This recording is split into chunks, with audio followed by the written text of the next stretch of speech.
Hello everyone. तो last video में हमने पढ़ा था डेप्रिसिएशन के बारे में, और इस वीडियो में भी हम डेप्रिसिएशन से रिलेटेड टॉपिक्स पढ़ेंगे। तो आज का टॉपिक है second proviso to section 32(1). It means अगर कोई एसेट यूज़ हुई है प्रीवियस ईयर में लेस देन 180 डेज़, तो उस पर डेप्रिसिएशन 50% चार्ज होगा। 50% इन द सेंस जो डेप्रिसिएशन रेट्स एसेट्स के दिए हुए होते हैं, लाइक कंप्यूटर पे 40%, मशीनरी पे 15%, तो उन 15% का 50% यानी 7.5% डेप्रिसिएशन हम क्लेम कर सकते हैं। बट इसमें भी कंडीशन होती है। क्या कंडीशन होती है? सपोज़ कंपनी ने कोई एसेट परचेज़ की और प्रीवियस ईयर में उसने कोई एसेट परचेज़ की बट उसने इंस्टॉल नहीं किया। उस केस में हम ये प्रोविज़ो का क्लेम नहीं ले सकते। उस कंडीशन में ये 50% डेप्रिसिएशन वाली जो चीज़ है वो अप्लाइड नहीं होगी। इसके लिए हमें प्रीवियस ईयर में दोनों कंडीशंस फुलफ़िल करनी ज़रूरी है। हमें एक्वायर भी करना है बट उसी ईयर में हमें इंस्टॉल भी करना है, और वो जो यूजिंग पीरियड होगा वो लेस देन 180 डेज़ रहेगा। तभी ये कंडीशन जो है, ये 50% डेप्रिसिएशन वाली जो चीज़ है वही तभी अप्लाइड होगी। तो ये हम समझेंगे एक एग्जाम्पल के थ्रू।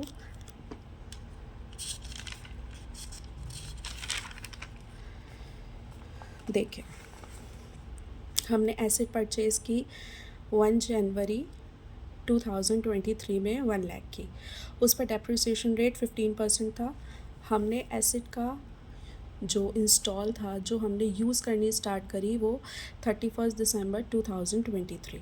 तो इस केस में प्रीवियस ईयर जो तो हमारा था 2022 से 2023, उसमें हमने सिर्फ परचेज़ किया था बट इंस्टॉल नहीं हुआ था, तो कोई डेप्रिसिएशन चार्ज नहीं होगा। इंस्टॉल कब हुआ था? नेक्स्ट ईयर, यानी प्रीवियस ईयर 23 to 24, यानी असेसमेंट ईयर 24-25। और कब इंस्टॉल हुआ था? 31 दिसंबर 2023। तो यूज़ कितने टाइम हुआ होगा? सिर्फ 3 मंथ्स, जनवरी 24, फरवरी 24, मार्च 24। तो अगर हम उन 3 मंथ्स के डेज़ की काउंटिंग करेंगे तो वो लेस देन 180 डेज़ बैठ रही है।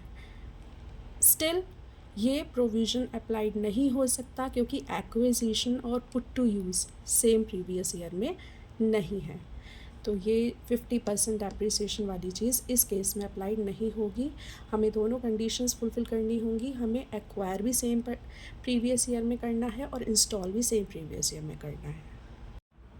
नेक्स्ट टॉपिक है 6 प्रोविज़ो टू सेक्शन 32(1), यानी डेप्रिसिएशन, अमेलगमेशन, डीमर्जर और सक्सेशन के केस में क्या रहेगा। पहले हम ये टर्म्स समझते हैं। अमेलगमेशन क्या होता है? जब दो कंपनीज आपस में मर्ज होती हैं, लाइक एक्स वाई, ये दो अलग अलग कंपनीज हैं, ये जब आपस में मर्ज होंगी तो वो अमेलगमेशन होगा।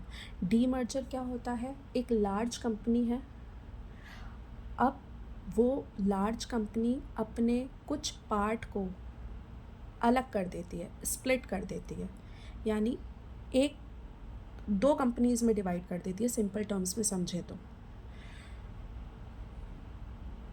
नेक्स्ट है सक्सेशन। सक्सेशन मीन्स क्या होता है कि सेम कंपनी रहती है बट ओनरशिप ट्रांसफ़र हो जाती है।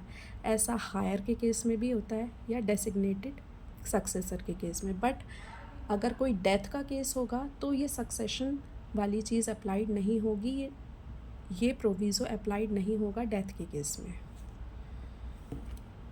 अब इन तीनों टर्म्स में, अमेलगमेशन, डीमर्जर, सक्सेशन, हम डेप्रिसिएशन का कैलकुलेशन किस तरीके से करते हैं, किस तरीके से जो कंपनीज़ हैं उनमें डेप्रिसिएशन हम चार्ज कर रहे हैं।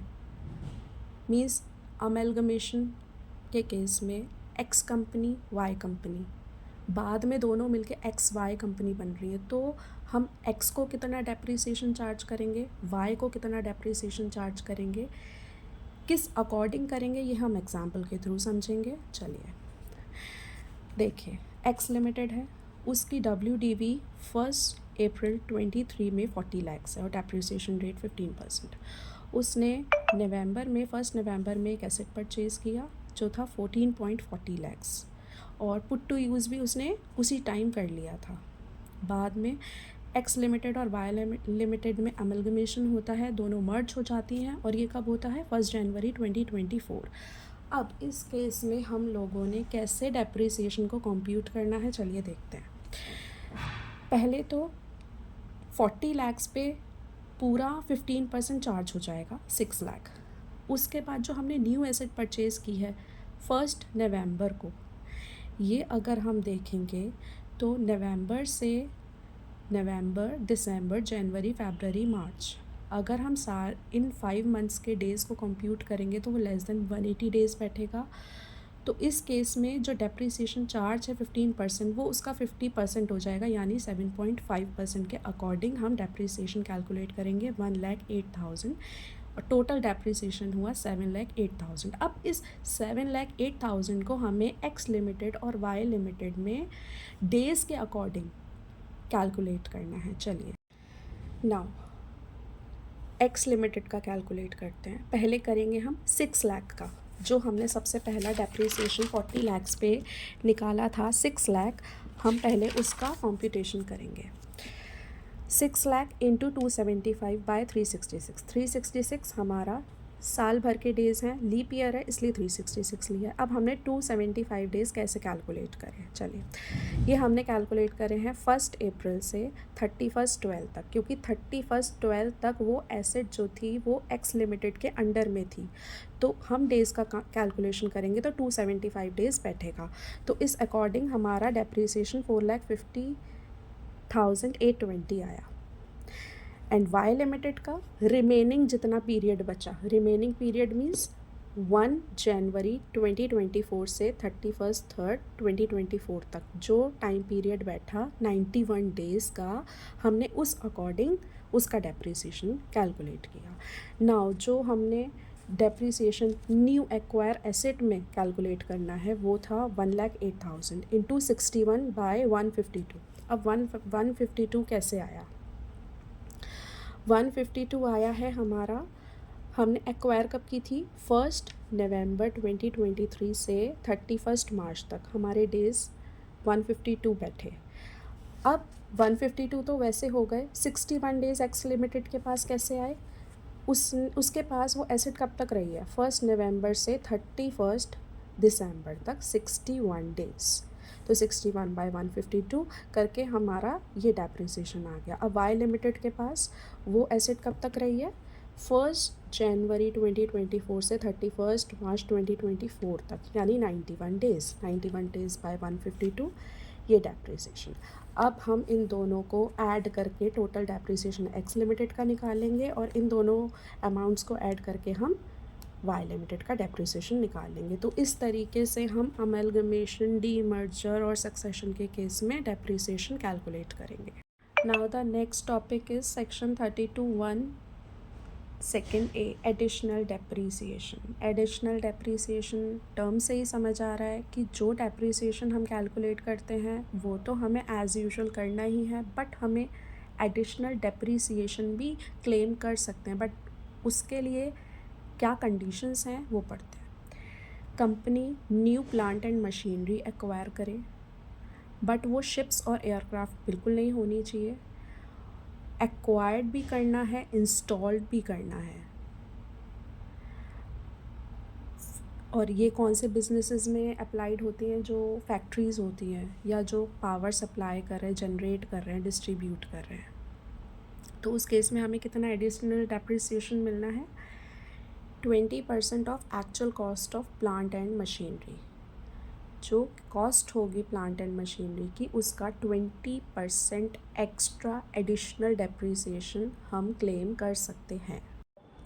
बट कुछ कंडीशंस हैं जिस केस में ये एडिशनल डेप्रिसिएशन की डिडक्शन हमें नहीं मिलेगी।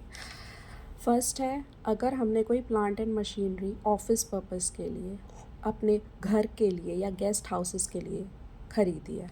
Next, office appliance. Third, road transport vehicles, car etcetera. Next है प्लांट एंड मशीनरी जिसकी पूरी की पूरी एक्चुअल कॉस्ट की हमें डिडक्शन मिल चुकी है, डेप्रिसिएशन, चाहे वो डेप्रिसिएशन के रूप में हो या किसी भी चीज़ के रूप में हो सकती है। लास्ट है प्लांट एंड मशीनरी। ये वो प्लांट एंड मशीनरी है जो एसएससी के यूज़ करने से पहले ही इंडिया में या आउटसाइड इंडिया यूज्ड हो चुकी है, तो उस केस में एडिशनल डेप्रिसिएशन हम क्लेम नहीं कर सकते। एक इम्पॉर्टेंट नोट, जो लोग बिज़नेस करते हैं प्रिंटिंग का या पब्लिशिंग का, तो इनकम टैक्स के अकॉर्डिंग वो भी मैन्युफैक्चरिंग में काउंट होगा और इन केसेस में भी एडिशनल डेप्रिसिएशन का डिडक्शन हमें मिल सकता है। अब इस एडिशनल डेप्रिसिएशन में एक केस ऐसा भी हो सकता है कि हमारा सेकंड प्रोविज़ो ऐड हो जाए। कैसे? अगर हमने कोई प्लांट एंड मशीनरी एक्वायर्ड करी है, इंस्टॉल करी है सेम ईयर में, ओके, और हमने यूज़ किया है उसको लेस देन 180 डेज़, तो सेकंड प्रोविज़ो तो आ गया कि हमें डेप्रिसिएशन रेट का 50% ही चार्ज करना पड़ेगा। तो उस केस में जो हमारा 20% एडिशनल डेप्रिसिएशन है, तो वो हम उसी प्रीवियस ईयर में उसका 50% यानी 10% चार्ज कर लेंगे और जो रिमेनिंग 10% होगा वो हम नेक्स्ट प्रीवियस ईयर में चार्ज करेंगे। ओके देन, बाकी टॉपिक नेक्स्ट वीडियो में बहुत जल्द आएगा। Thank you.